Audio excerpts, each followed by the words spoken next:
We end tonight in the Big Easy. The New Orleans Jazz and Heritage Festival, better known as Jazz Fest, kicks off next Friday. It's an annual celebration of Louisiana music and culture going back to 1970. And of course, the roots of jazz go back decades deeper than that.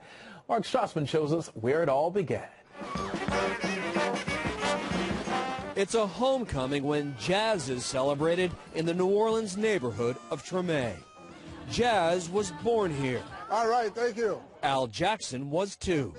So when you hear jazz, can you hear Tremaine in that music? Yeah, boom, boom, ba-boom, boom, boom. That's the beat. And that's the Tremaine sound? Yeah.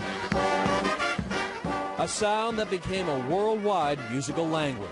Jackson, now 72, rediscovered its roots in Treme. He was cleaning out the old Black Musicians Union Hall, hoping to restore it, when he noticed papers the homeless were using as pillows. It's all over the floor, scattered. You thought you were looking at trash. Didn't know what we were looking at until I reached down and said, wait a minute, this says 1941. We knew then we had found something, which struck gold. Like this ledger signed by legends who flocked to Treme to perform in the 1940s. There's one. That's Ella Dizzy, Ella Fitzgerald. And there's a Lionel Hampton right there underneath. But there's one name most connected with Treme. Louis Daniel Armstrong. Armstrong, the legendary jazz trumpeter, learned how to play in Treme. Jazz historians had believed he left his hometown for good in the 1920s. Original contract performance, 1954. He was here. He was here. He did come back home.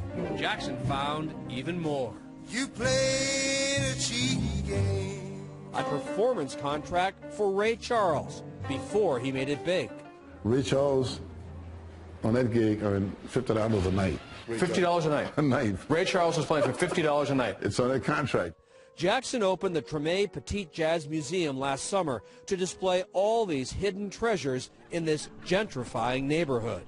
Is it your hope that all this history will also save Tremaine's future? We're hoping that it will. Jackson improvised a solo to preserve a unique part of American culture. Mark Strassman, CBS News, New Orleans. New Orleans, one of America's greatest cities.